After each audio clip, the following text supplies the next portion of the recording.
Well, we might as well. You two both touched on it. Milan-San Remo is coming up, and do you still consider Mathieu van der Poel as the big favorite, despite not having any road preparation? And we didn't. Well, I haven't found one yet where someone's gone on to win Milan-San Remo from no prior road races. Obviously, he finished third 2 years ago, but he has also done a cyclocross season, so it's not like he's just been sitting on the beach and doing nothing. So, yeah, is he the favorite, or if not, who do you think the favorite is?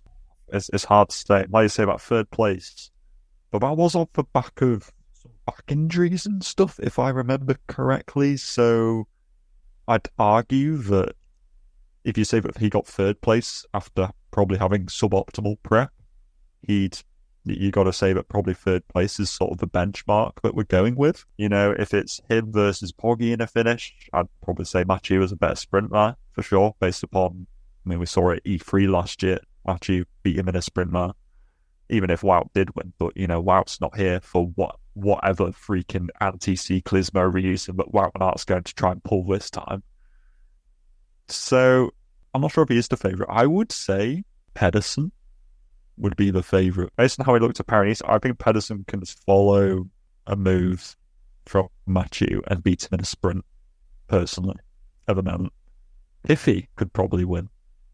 I'm not sure if he's actually going to San Remo, but that'll be a cool one. Pearson, actually, although I said he couldn't win a sprint this week, he climbed really well. He was in the breakaway and sort of getting those mountain legs in shape for San Remo, and I think that probably shows signs that he is eyeing this one up. He has a really good chance to as well. With Noah Van Aert there, I think he does occupy a sort of that gap. But you do have to factor in Christophe Laporte, who's definitely been keeping his powder dry over the past couple of weeks. For some reason, he did not go to any of the Paris-Nice or Tirreno Adriatico races.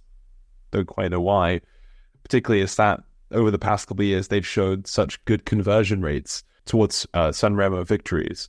But elsewhere, I don't think we're going to have a sort of a Sturven kind of scenario. I think it will probably be one of these bigger riders who takes the win. I just don't think it's going to be Poggy.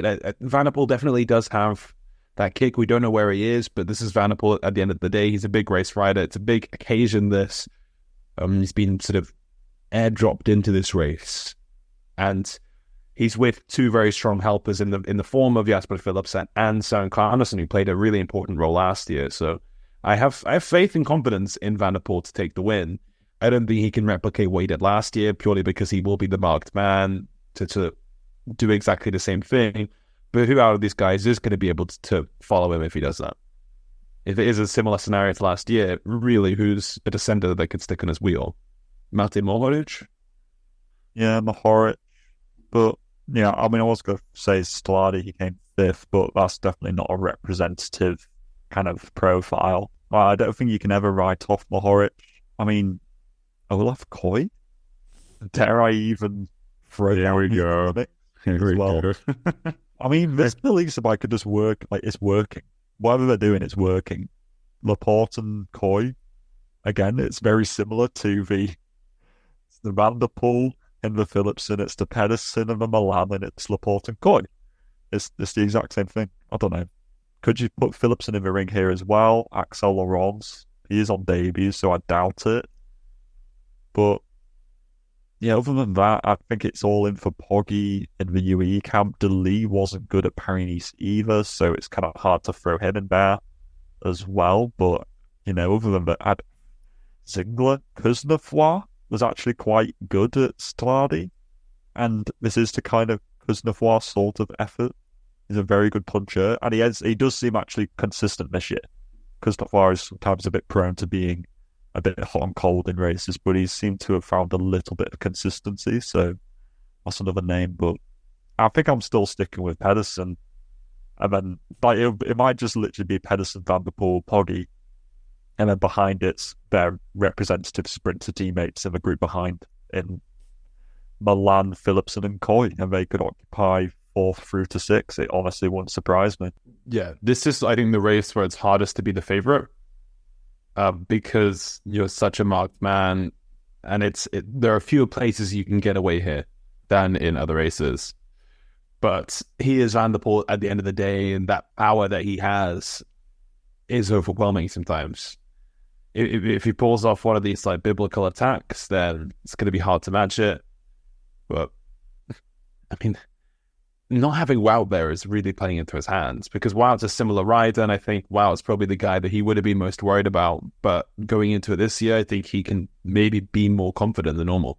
I could definitely see a scenario, because I think we're all expecting that recent trends will say that a small group will go away or a solo rider goes away. But imagine a scenario where it does actually turn out to be the Sprinters Classic once more, where Pedersen, Van der Poel and Poggi get off a descent of the Poggio, and Van der Poel's like, I haven't raced, I'm not going to pull too hard. Poggi's like, I'm not going to win a sprint here, I'm not going to pull too hard. And then it's just left with Pedersen on the front, very, very Sagan 2017-esque when he was beaten by Kwiatkowski, something like that. And then you've got all those decent sprinters that I've named before, all hurtling behind, probably led by Jacob Alula, or Ineos, because those two are just suckers for working on the front, just no matter what the scenario. It comes back, and then, one of the sprinters from those three teams, Lidl, Trek, Alpecin, and Visma Bike, takes the win instead. It could actually still be the Sprinters Classics. Maybe we're all being a bit too blinded by recent circumstances. I mean, at the end of the day, there was an era there was a time where we shifted from the Sprinters Classic to the Attacking Classic. It's very possible we could revert back, just because Wout's not there. And this is the first San Remo Wout has not been at since 2018. And that one was Nibali ahead of a big sprinting group. Caleb Ewan to win. I don't know it. Is he even going? The thing is, Caleb Ewan should win this race. Like, he's been on the podium so many times. I feel like Sagan should have won this. I mean, yes, yeah. But as I say, it's a hard race to win if you are the favorite. And Sagan has proved that time and time again. And Poggi will probably prove that again this year. Okay, predictions then. Who do you think is going to win? We'll just take winners. And remember that Patrick said Jan Tratnik was going to win Humlu, and that came true. True. Yeah, true. Get out your checkbooks. Wait for what Patrick says. I'm really trying to manifest in my mind whether I think that this imaginary group of Poggi, Van der Poel and Pedersen is going to go away, or whether the cohesion just breaks down, or whether that group gets away and Poggi pings it off the back and tries to go solo. It's not out of the question. No, I'm going to stick with, I think, what am I going to go? I think Coy comes third. I think Poggi comes second, and I think that Pedersen wins. I think Van der Poel blows up somehow. I can just see this marauding, sprinting group behind in my mind's eye, just coming down the Via Roma, just hurtling it after Pedersen. I don't know why, but that's kind of how I see it. I'm for some reason favouring these sprinters who are climbing quite well at the moment to be quite a threat. So I'm going to go with, that's my podium. Van der Poel will either win this or come in 9th. There's no in between. But I think he's going to come 9th. Oh, that feels harsh. It's so boring to pick Pedersen because you pick Pedersen. I do think Pedersen is probably my best pick right now. It's either going to be Pedersen or Van der Poel, but there's no one else. What about Poggi? Poggi thing, I don't know. Okay, I'll pick him just so we have him on the list. Poggi has to attack on the Poggio. He has to. Everyone's going to follow him. It's like, well, there's a big difference between wanting to follow and actually being able to follow. But I tell that to a user. Just follow Jonas's wheel. easy. Just do it. I can't. The legs won't respond. And Poggi has to go. And like we saw last year with Poggio, did he not attack like 3 times or something like that? Like something crazy. Like the elastic's gonna snap. And I noticed none of us mentioned Ganna, really. Is that just because he looked a little bit meh at Tirreno? Very meh. He did look very meh. Ganna action. Last year was a bit of sort of not a one-off, but like a one-off. But like I don't see Pippo Ganna being up there in the frame.